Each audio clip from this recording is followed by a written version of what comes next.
الحمد لله نحمده ونستعينه ونستغفره ونؤمن به ونتوكل عليه ونعوذ بالله من شرور أنفسنا ومن سيئات أعمالنا من يهده الله فلا مضل له ومن يضلله فلا هادي له ونشهد أن لا إله إلا الله وحده لا شريك له وأشهد أن محمدًا عبده ورسوله وقال تعالى وقل لعبادي الذين أسرفوا على أنفسهم لا تقنطوا من رحمة الله وقال النبي صلى الله عليه وسلم الدنيا مزرعة الآخرة أو كما قال عليه الصلاة والسلام۔ محترم حضرات، عزیزان گرامی قدر منزلت، نوجوانان اسلام، اللہ تبارک و تعالیٰ کا بے انتہا احسان و کرم ہے۔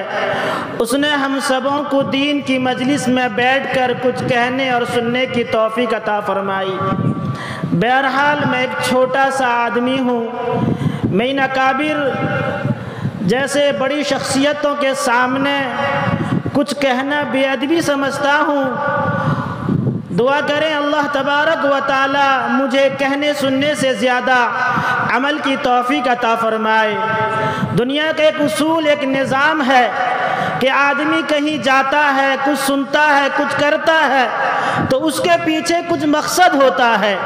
ہم بھی جلسہ سننے کے لیے آئے ہیں، ہمارے بھی کچھ مقصد ہوتے ہیں کہ اگر ہم پوری زندگی جلسہ سنتے ہیں اور زندگی میں ایک ایک اچھے کاموں کا ہم عادت ڈال دیں اور برے کاموں کو ہم چھوڑ دیں تو انشاءاللہ تعالی ہم اللہ والے بن جائیں گے۔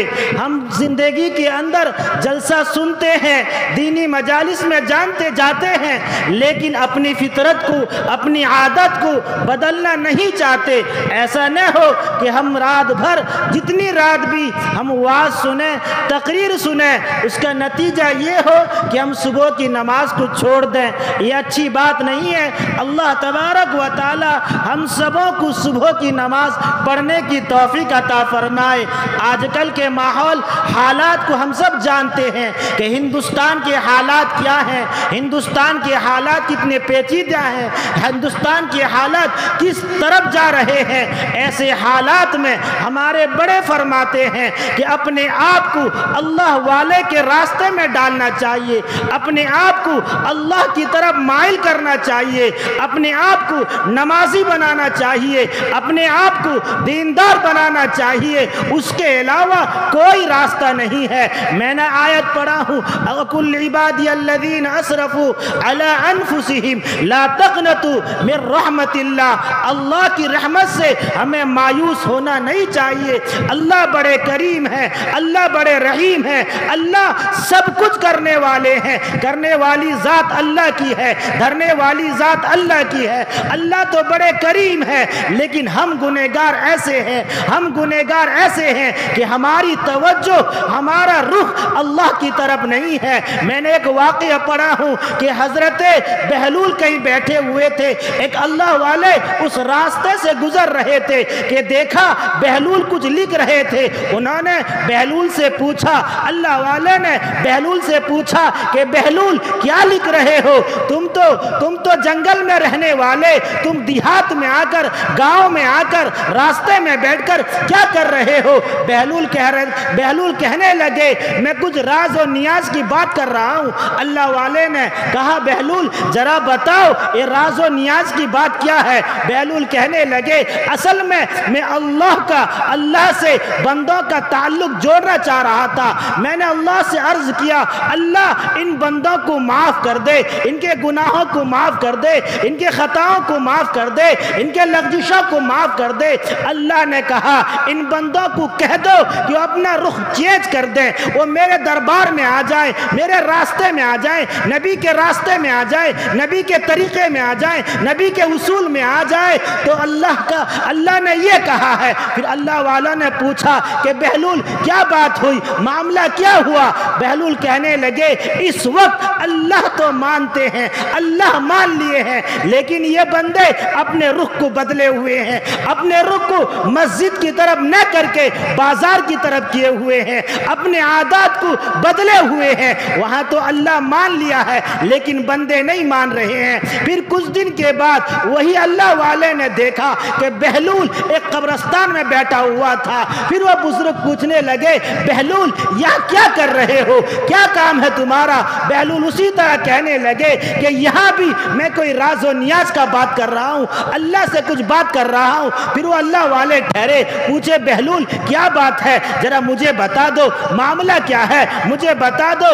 پھر وہ بہلول کہنے لگے یہاں میں بھی اللہ سے اور ان تمام مرحومین کا مصلحت کرنے والا کر رہا تھا، دونوں کے تعلق کو جوڑ رہا تھا۔ میں نے اللہ سے کہا اللہ ان کو معاف کر دیجئے، اللہ ان کے خطاؤں کو معاف کر دیجئے، ان کے لغزشوں کو معاف کر دیجئے، ان کے سیئات کو معاف کر دیجئے۔ پھر وہ اللہ والے پوچھتے ہیں کہ بات کیا بنی، بات کیا بنی؟ بہلول کہتے ہیں یہاں اللہ نہیں مان رہے ہیں، اللہ کہہ رہے ہیں کہ دنیا میں ماننے کے لیے تیار تھا، لیکن یہ بندے دنیا میں ماننے کے لیے تیار نہیں تھے، لیکن مرنے کے بعد میں تیار نہیں ہوں۔ اللہ بڑے کریم ہے، اللہ دنیا میں بھیجے ہیں، اللہ معاف کرنے والے ہیں۔ حالات نازک ہیں، ابھی بھی اگر ہم حالات کو بدلنا چاہتے ہیں تو اللہ والے کے راستے پر، اللہ کے طریقے پر، نبی کی سنتوں پر آئیں گے تو اللہ کایا پلٹ کر دیں گے۔ میں نے ایک واقعہ پڑھا ہوں کہ حضرت زلیخا رضی اللہ تعالیٰ عنہ جو حضرت یوسف علیہ السلام سے اسلام پر پہلے فریفتہ تھی، عاشق تھی، تو حضرت یوسف علیہ السلام اس وقت ان کو چاہتے نہیں تھے، ان سے محبت نہیں کرتے تھے، لیکن زلیخا وہ حالات کے بعد زلیخا حضرت یوسف علیہ السلام سے محبت کرنے لگی، لیکن وہ کامیاب ہو نہیں پائی، کامیاب ہو نہ سکی، تو اس لیے وہ ہمیشہ اپنے بت کو پوجا کرتی تھی اور یہ کہا کرتی تھی یہ صنم مجھ کو یوسف سے ملا دے، اے صنم مجھ کو یوسف سے ملا دے، اے صنم مجھ کو یوسف سے ملا دے۔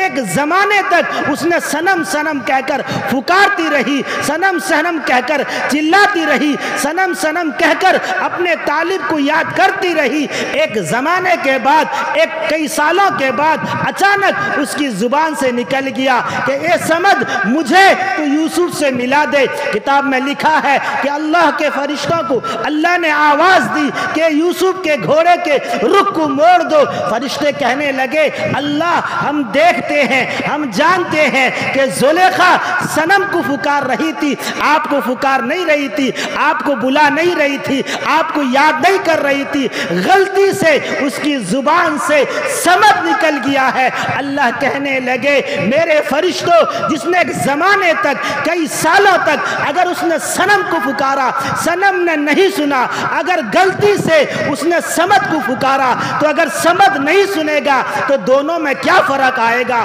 تم جلدی سے جاؤ اور یوسف کے گھوڑے کے رخ کو پھیر دو اور زلیخا کے پاس پہنچنے کو کہہ دو۔ اے اللہ بڑے کریم ہے، ایک زمانے تک صنم کو پکارنے والی اگر غلطی سے بھی اس کی زبان سے سمد نکل جاتا ہے، اللہ کو رحم آ جاتا ہے، اللہ کو کرم آ جاتا ہے۔ آج ہم بندے ہیں، اللہ سے اللہ کی نافرمانی کتنے کیے ہیں، جس کی وجہ سے ہمارے اوپر اعمال ہے، حالات ہیں، ہمارے اوپر حالات ہیں۔ اس لیے ہمیں یہ چاہیے کہ ہم اپنے دین اور رات کے کاموں میں زیادہ تر کام اپنی سنتوں کے مطابق کریں۔ ہم اپنی زندگیوں میں کبھی نماز کو نہ چھوڑیں، اپنی زندگیوں میں کبھی سنت کو نہ چھوڑیں، عبادتوں کو نہ چھوڑیں، پھر اللہ تبارک و تعالیٰ کا مدد اور نصرت جیسے صحابہ پر آیا تھا انشاءاللہ تعالی ہمارے اوپر بھی آئے گا۔